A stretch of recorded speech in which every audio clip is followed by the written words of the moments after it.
Soy Fernando Díaz Villanueva, hoy es 31 de diciembre de 2019 y esto es La Contracrónica.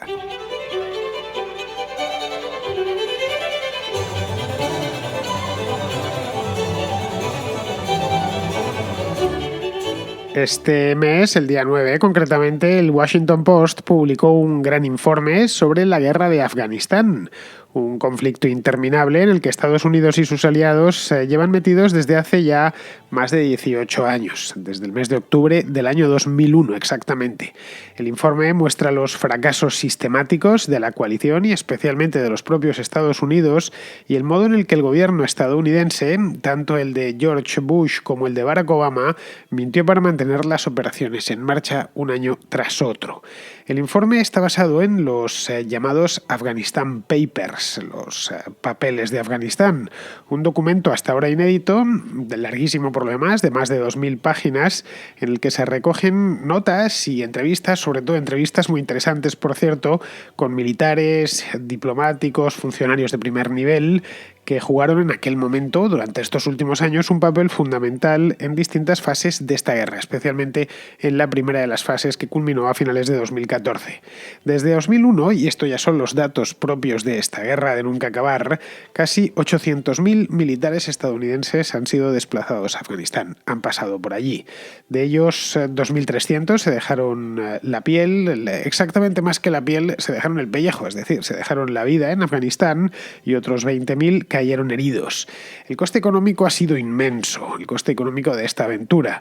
Estados Unidos se ha gastado ya casi un billón con B de dólares, y esto según las estimaciones realizadas, ya que en Washington nadie se ha tomado el trabajo de llevar la contabilidad exacta de los costes de una guerra que no ha servido para gran cosa, pero de la que Occidente podría extraer valiosas enseñanzas.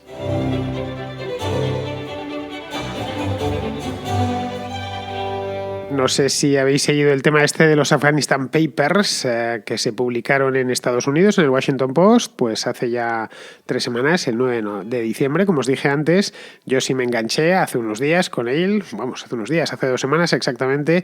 Estuve muy enganchado, de hecho, pero tenía temas de más urgencia, de más actualidad, y entonces decidí dejarlo para las Navidades, para estas 2 semanas de Navidad, que al final siempre hay algún día en el que la actualidad flaquea un poco, y la cosa pues es que no me ha dejado la actualidad de hacer este programa, que sí que tenía ganas de hacerlo pues hasta el último día del año, hasta el 31 de diciembre. Bien, lo que el Washington Post contaba en su especial sobre los papeles de Afganistán era algo que más o menos todo el mundo ya sabía.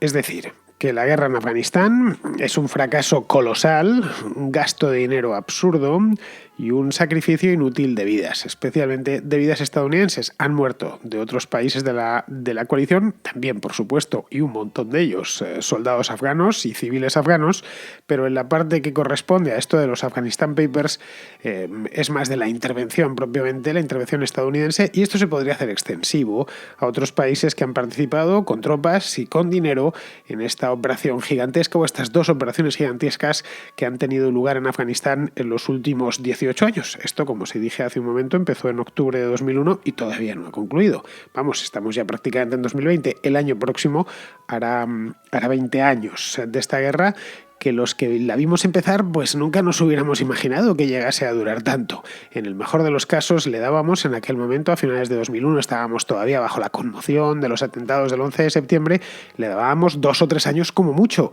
y al final se terminó cronificando hasta el punto que ya nos parece normal que haya soldados estadounidenses o de otros países, británicos, etcétera, combatiendo en Afganistán. Es una escena, pues no sé, como igual que uno se encuentra pirámides en Egipto o se encuentra góndolas en Venecia, pues se encuentra marines en Afganistán. Ya nos hemos acostumbrado a ello cuando no debería ser así. Es decir, los marines no deberían estar desplegados en Afganistán durante 20 años.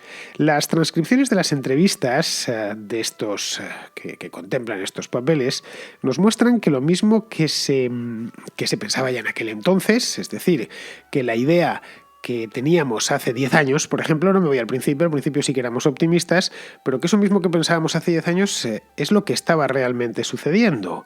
Es decir, que era también lo que se pensaba dentro del gobierno.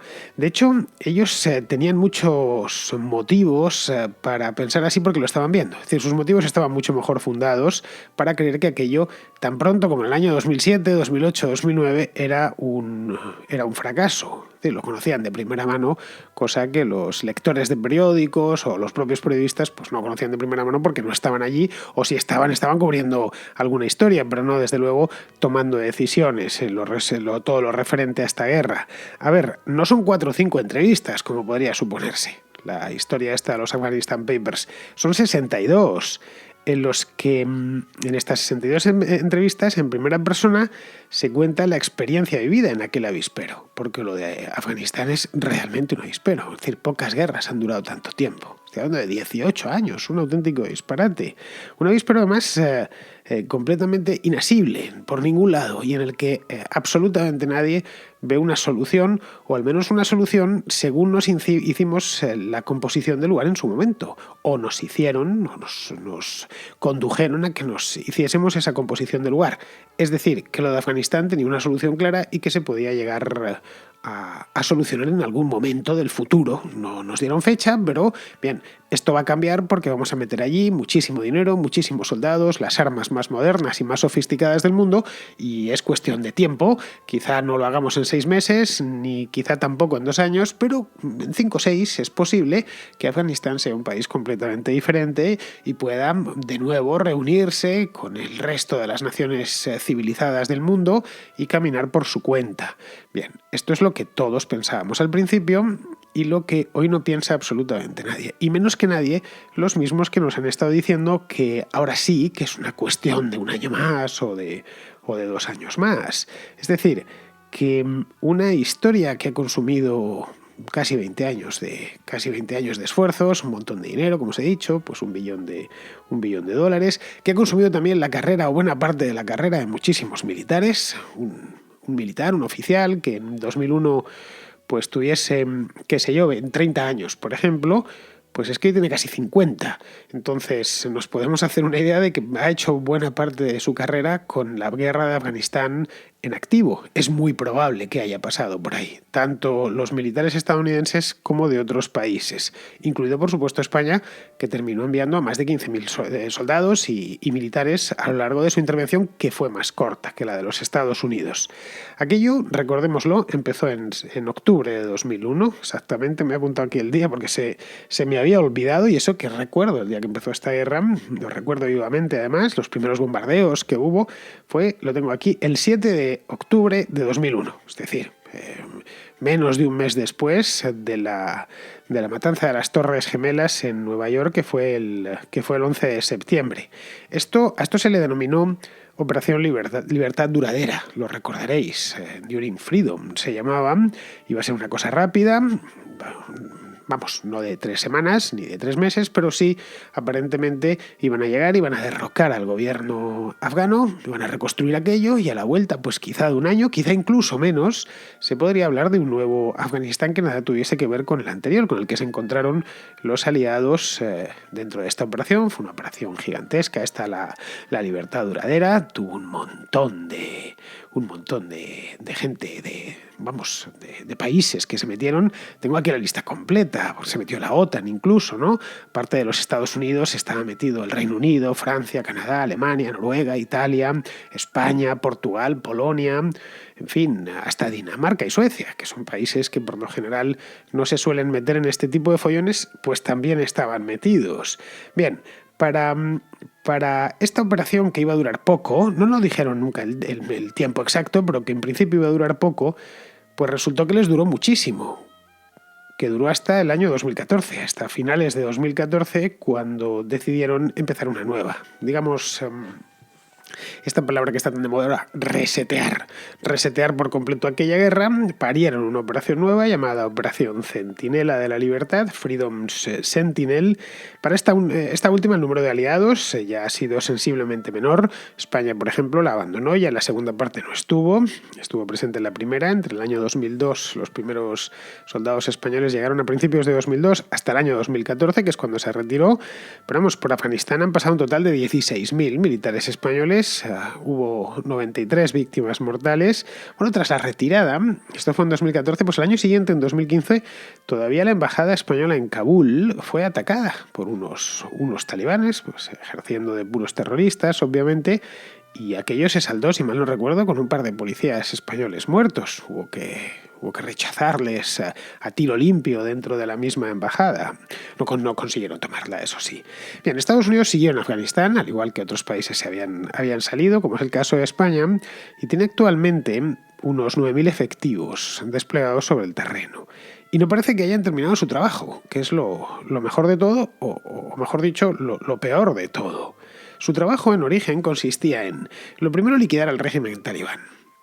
Los que sois muy jóvenes no lo recordaréis, pero el régimen talibán imperó en Afganistán durante la segunda parte de los años 90 y hasta el año 2001. Era un régimen tenebroso, parecido al del Estado Islámico de Irak y de Siria, una cosa realmente horrenda.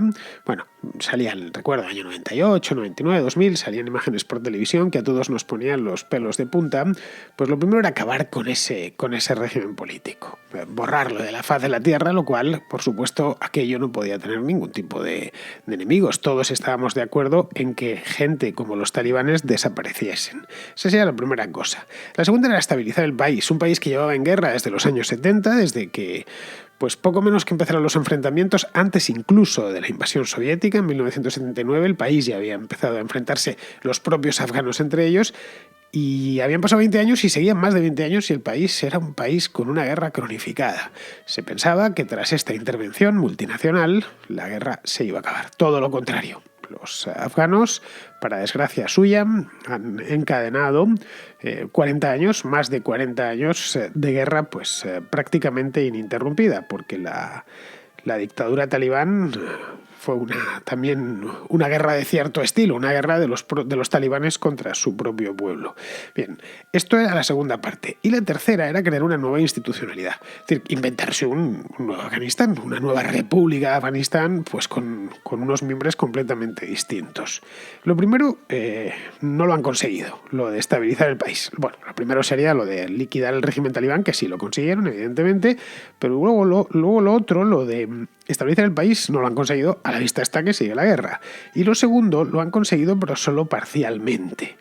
Casi 20 años de guerra, 18 y 2 meses exactamente, y la verdad, los resultados han sido muy magros.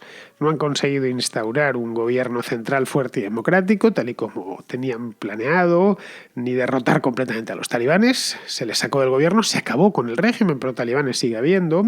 Viven emboscados dentro de la propia sociedad afgana y controlan directamente incluso algunas zonas del país.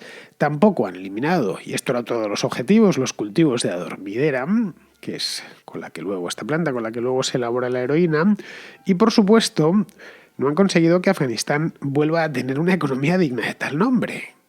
Al contrario, la afgana es una economía totalmente dependiente de la ayuda internacional y más concretamente de que los ejércitos occidentales sigan allí.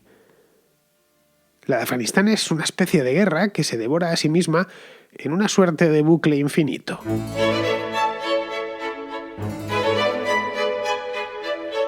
Pues bien, a pesar de realidades tan palmarias como las que os acabo de exponer aquí, me he ido exclusivamente a los hechos, nada más, los he destripado, punto, además de manera muy rápida. A pesar de ello, se ha dicho una y otra vez durante casi 20 años que todo iba bien. Eso es la imagen que el mensaje que hemos recibido. Con algunos imprevistos, cierto es, ya se sabe, uno se mete en una guerra y no sabe muy bien por dónde va a salir la cosa, hay complicaciones, pero más o menos conforme a los planes que se habían hecho previamente, antes de la invasión. Es curioso, pero Esto ha ido empalmando un año con el otro y al final todo era conforme a los planes. Era imposible que planeasen una guerra de 20 años, pero de cualquier manera todo era conforme a los planes. Se improvisaba en algunas ocasiones, pero en principio todo marchaba correctamente. Ojo, esta no es la primera vez que sucede. A poco que uno eche un vistazo a la historia de Estados Unidos, reciente estoy hablando, no tenemos que irnos a la guerra de secesión, tan reciente como los años 60, lo que nos encontramos es que el Pentágono ya engañó en su momento a toda la población, a su propio país, vamos, y le engañó con la máxima deportividad. En los años 60 pasó algo similar con Vietnam. Durante años se dio la guerra por ganada. Era más continuo los mensajes que lanzaba el Pentágono durante todos los años 60, a pesar de que en el año 68, ya con la ofensiva del Tet y después la vietnamización del año 69, ya se sabía que aquella guerra estaba perdida, o se podía imaginar los mensajes que transmitía el propio gobierno eran: no, esto por supuesto es un repliegue, no hay ningún problema, tenemos perfectamente controlado esto y nos vamos a meter en Camboya ahora porque es el golpe definitivo al Vietcong. Bien, pues en el año 71 salieron publicados los Pentagon Papers, salieron publicados en prensa, quiero decir. Los sacó el New York Times y el Washington Post. Esto fue en el 71. La película de Post, no sé si la habéis visto, es una gran película, por cierto, es reciente, de hace solo un par de años, con Meryl Streep, está dirigida ahí Tom Hanks, está dirigida por Steven Spielberg. Esta película aborda la historia de la publicación de estos papers, de los Pentagon Papers, desde el Washington Post. Esa es la razón por la que se titula The Post. Cuenta también pues los riesgos que asumieron estos dos diarios, especialmente el Washington Post, por publicar unos documentos que terminarían pasando por encima de la opinión pública, pues casi como un tanque Sherman. Es decir, fue algo que dejó al país completamente cao. No se podían imaginar que el gobierno les hubiese estado engañando de aquella manera durante tantos años. Muchos se encontraron con la realidad de puro golpe. Estados Unidos estaba ganando en Vietnam y muchos se lo habían creído hasta que les mostraron cómo, y se lo mostraron con estos papeles, con estas exclusivas que dio el Post y el Times, cómo los mismos que les daban esa versión tenían otra versión bien distinta cuando hablaban en privado. La guerra estaba perfecta hasta que hablaban sin micrófonos delante. Entonces, básicamente lo que decían es que la guerra estaba perdida y que allí no había absolutamente nada que hacer. Con Afganistán no se ha llegado a este nivel de sorpresa. Esta es una cosa llamativa. Realmente se publicó esto el pasado día 9 de diciembre. Los que nos interesan estos temas lo hemos leído. En Estados Unidos, ha provocado una marejada, pero una marejada muy leve, al lado de lo que se está hablando del impeachment, este asunto de los Afghanistan Papers, nada, absolutamente nada. Si hubiésemos soltado un botecillo de 4 metros de eslora, es que apenas le hubiese meneado nada. Esto mismo en el año 71 ocasionó un maremoto. Un maremoto que a Nixon le dio pues una cantidad de dolores de cabeza increíbles. Ojo, a pesar de que acusaban a Lyndon Johnson. Se empalmó además con el tema del Watergate. Pero no sé, quizá como esta guerra ha tenido muchas menos víctimas que la guerra de Vietnam, bastantes menos, de hecho víctimas mortales estoy hablando, pues son 2000 y pico, pues los estadounidenses no lo ven de la misma manera. No sé, es mucho menos mortífera y por lo tanto vuelven a casa menos ataúdes. En fin, no hay tantos motivos para preocuparse. Es que si no, lo entiendo muy bien que no les haya indignado.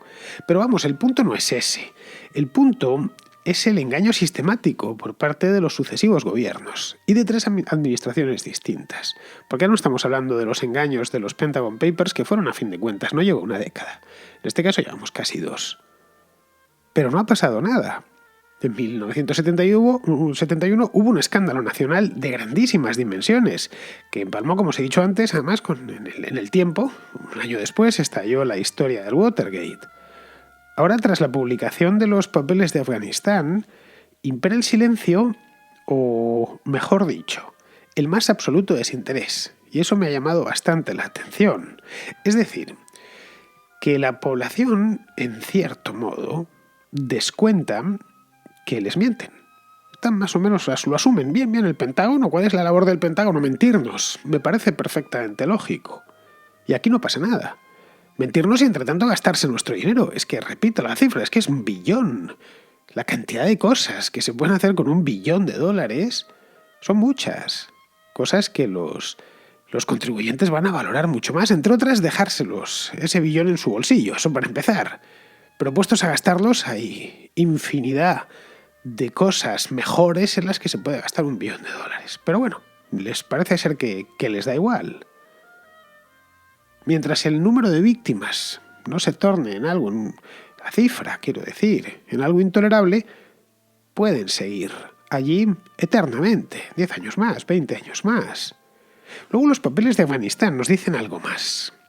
Nos dicen mucho sobre la incapacidad de Estados Unidos para aprender de su propia experiencia en Vietnam, que no está tan lejana en el tiempo. No estamos hablando de algo que sucediese hace 600 años, sino 50. Que muchos de los que estuvieron en Afganistán siguen vivos, que está recientísimo y además es una historia muy bien documentada.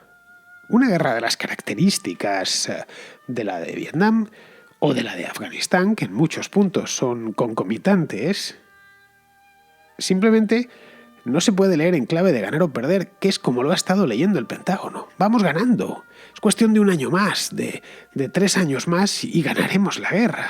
Es decir, aquello no es la batalla de Normandía. Tampoco es el teatro del Pacífico en la Segunda Guerra Mundial.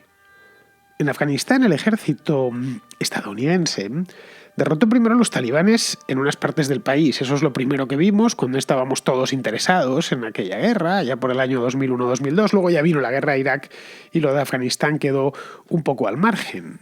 Luego, de los lugares que los haya sacado, pues se fueron a otros y los fue persiguiendo. Recordaréis aquellas noticias, los que tengáis edad, que si la Alianza del Norte, que si ahora sí, que ahora van a tomar tal provincia donde se refugiaban los últimos resistentes del talibanismo, y una vez eliminados el asunto iba a quedar visto para sentencia. Pero la realidad es que nunca acababan con ellos. Siempre reaparecían por algún lado. Reaparecían de nuevo en las áreas que habían sido despejadas previamente. Esto era una cosa que a mí me llamaba la atención hace ya 10 o más años incluso. Entonces cambiaron de estrategia. Lo que hacían era que limpiaban de talibanes una región y trataban de quedarse allí vigilando, ya fuese ellos o ya fuese sus aliados afganos, es decir, soldados locales entrenados y armados por los propios estadounidenses.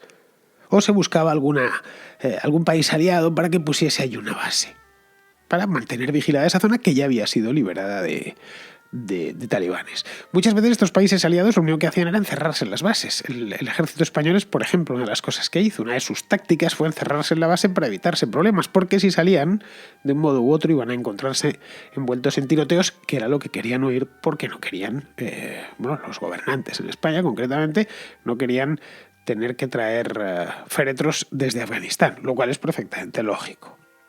Pero claro, aparte de eso, no era posible mantener tropas en cada pueblo, en cada aldea de Afganistán, y hay muchísimas. Es un país luego muy accidentado. Luego el ejército afgano se cruzaba de brazos, además de todo. ¿Por qué? Pues básicamente porque no quería problemas. Un soldado de Ohio se va a volver a Ohio y no volverá a pisar Afganistán en su vida. En cambio, el soldado afgano sí, ese es su país y quiere evitarse problemas para él y para su familia. Se trató entonces de atraer a la población civil, con dinero, con víveres, con regalos, pero ese dinero o esos víveres a menudo terminaban en manos de los señores de la guerra locales.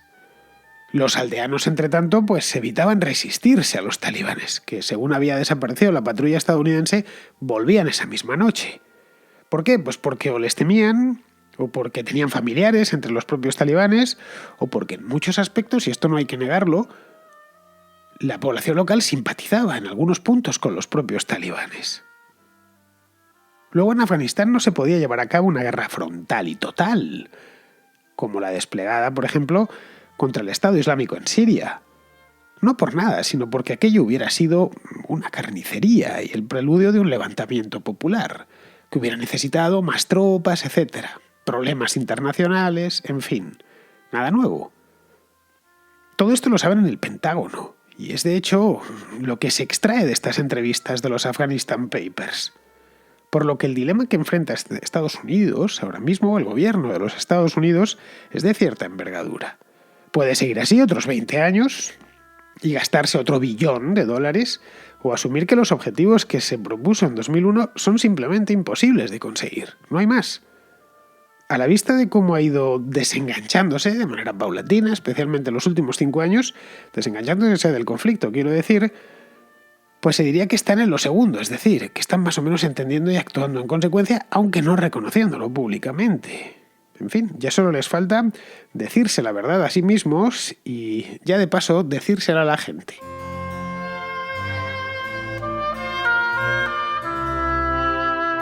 Vamos con la contrarréplica, empezamos con Luis de Valladolid, que tiene una historia un tanto curiosa y una pregunta que más que curiosa es interesante. Pues nada, te quería comentar una historia que puede ser tanto una historia mierder, una historia de los podemitas, y después me surge una duda histórica, ¿no? No sé si has leído por internet que les han dado pues una cuartilla de explicación de cómo tienes que tratar a tus cuñados sobre las discusiones que puedas tener durante las cenas de Navidad y de Nochevieja, bueno, estas cenas de esta época. Y bueno, y uno de los temas habla de que según los de Podemos, España existe desde 1810 y que países como Francia e Inglaterra son mucho más antiguos. Esto a mí la verdad es que me da un poco la risa porque, bueno, parece ser que o tenía entendido o hasta hace poco, bueno, hasta siempre he entendido que que España existe, vamos, hay varias teorías, una desde el matrimonio de los Reyes Católicos y otra o incluso desde antes.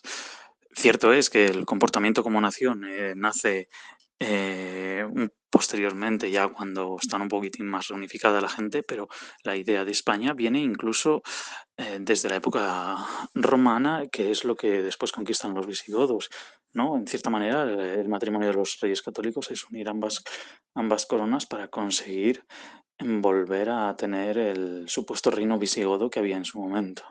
No sé, a mí la verdad es que cuando he leído eso y me ha dado la risa, por eso te digo que puede ser tanto para la contrahistoria como para la contracrónica ese tema. Pues nada, un saludo y felices fiestas. Pues no, Luis, no había leído eso de la cartilla para discutir con los cuñados durante la cena de Navidad y Nochevieja, pero vamos, de estos me espero cualquier cosa. Voy a informarme, pero que me espero cualquier cosa y generalmente tonta, más que mala, tonta, porque este tema de darte una cuartilla para que sepas exactamente lo que tienes que discutir con tu cuñado me parece una idea la mar de idiota, pero en fin. Respecto a lo que preguntas, vamos, esta pregunta que me haces, a ver, España como Estado-nación moderno, quiero decir, nació con la Constitución de Cádiz en 1812, evidentemente. Antes de eso era un reino del antiguo régimen, con una familia que era propietaria de los derechos dinásticos. El primero en titularse como rey de España, bueno, mejor dicho, rey de las Españas, Hispaniarum Rex, fue Carlos I y luego ya todos sus sucesores. Las Españas eran los reinos de España, no tenían mucho más. Es decir, Castilla, Aragón, Navarra, Granada, los que aparecen en el escudo. Portugal también, entre 1580 y 1640. En las monedas, si miras la numismática, que de las monedas también se puede estudiar historia a través de la numismática, aparece consignada la fórmula Hispaniarum et Indiarum Rex, Dei Gratia. Siempre, prácticamente todas, lo ves puesto junto a la efigie del monarca. El Dei Gratia, es decir, por la gracia de Dios, esto se emplearía mucho tiempo, se emplearía pues hasta tiempos de Franco, que hizo poner en las monedas de pesetas aquello de caudillo de España por la gracia de Dios, lo que dio origen al chiste aquel de caudillo de España porque Dios es muy gracioso. Bueno, pues cuando decían Hispaniarum se referían a un conjunto de reinos, cuyas armas combinaban en su escudo, porque el escudo era el del rey. Cambiaba el escudo cuando cambiaba el rey, en función de los reinos y señoríos que tuviese.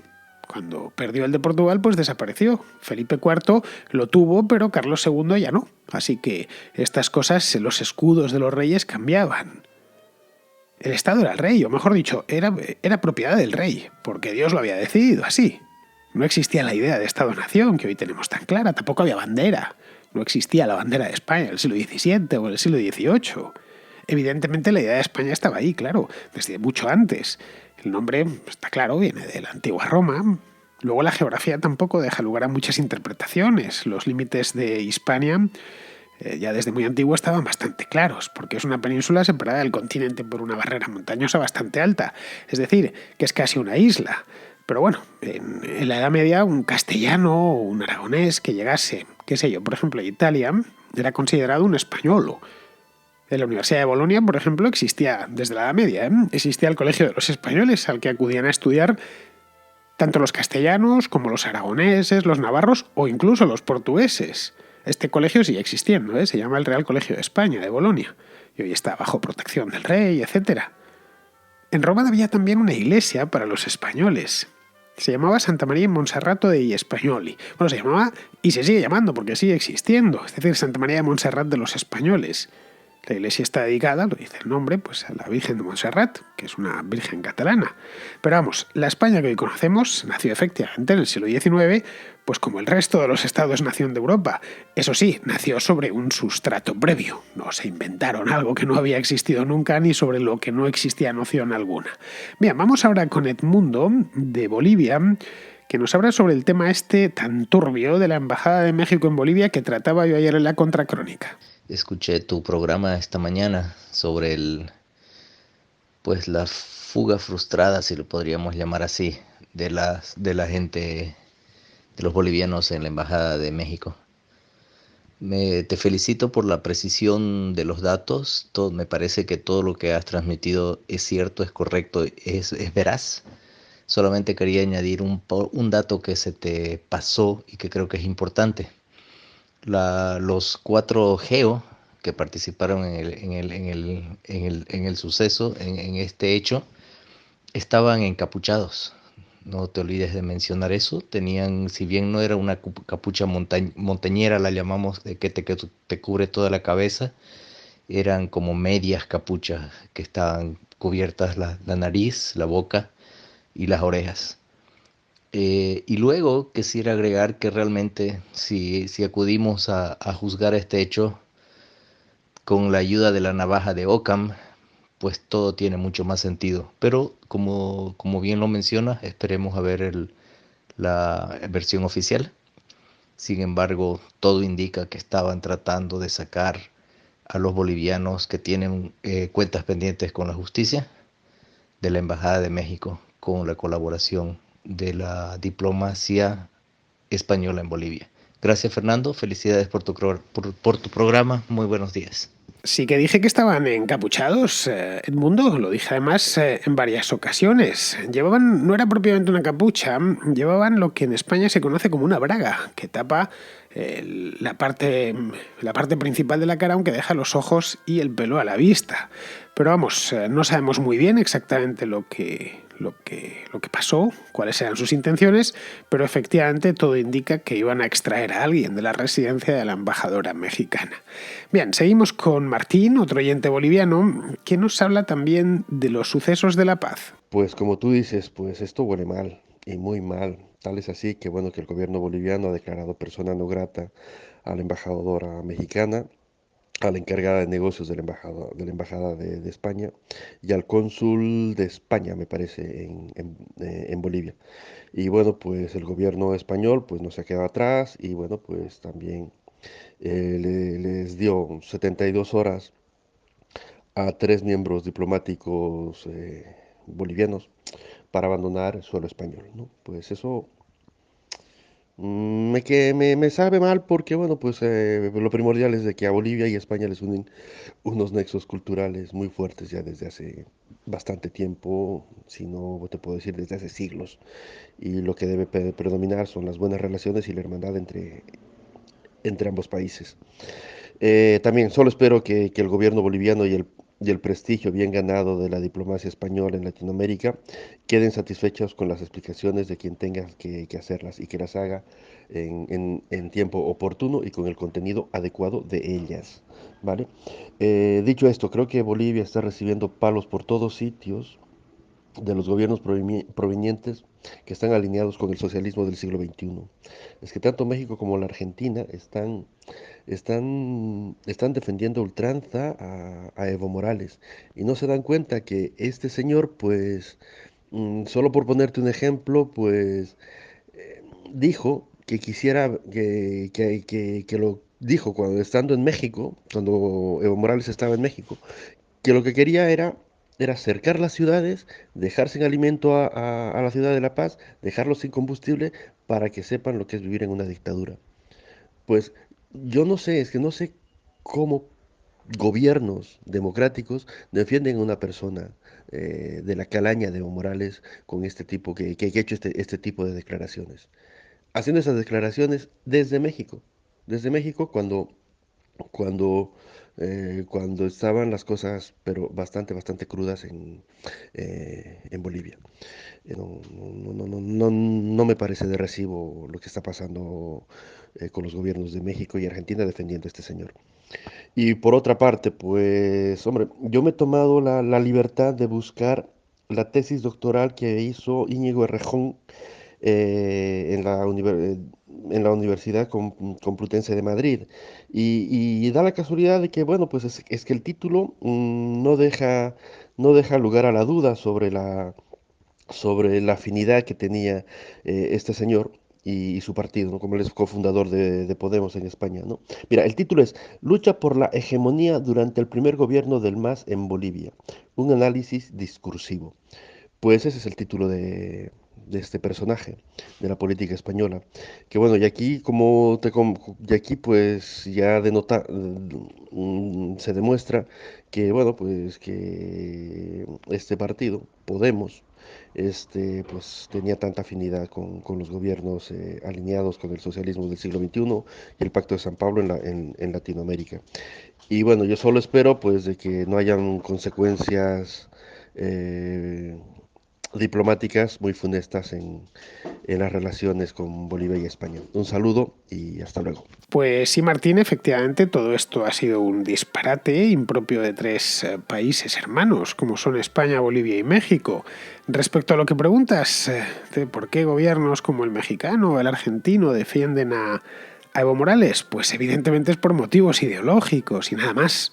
Tanto López Obrador como los peronistas consideran que es su obligación defender a este tipo, o lo que es peor aún, defender a un dictador como Nicolás Maduro.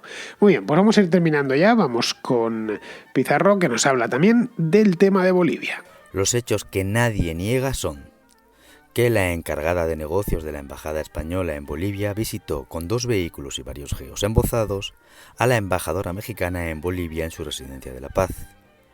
Las explicaciones dadas son, por parte de Bolivia, un intento de fuga de asilados bolivianos bolivarianos. Por parte de España, una visita de cortesía. Y por parte de México, un acoso boliviano antibolivariano a su embajada. Se presentarán quejas formales y se iniciarán investigaciones. Resultado: como la verdad es inconfesable e indemostrable, pues nada de nada. Los enemigos seguirán siéndolo y los españoles quedaremos como unos pringaos que hacemos las cosas mal pensadas y peor ejecutadas. Los incidentes internacionales que se sustentan en acusaciones de intentos fallidos se diluyen y disipan pasada la indignación y el alboroto iniciales. Un cordial saludo de Pizarro.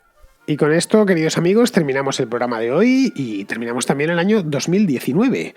Así que os deseo un feliz año 2020 y os emplazo a estar por aquí mañana, primer día del año, porque no sé a vosotros, pero a mí no se me ocurre mejor manera de empezar un año que con una buena contracrónica. Hasta mañana, amigos.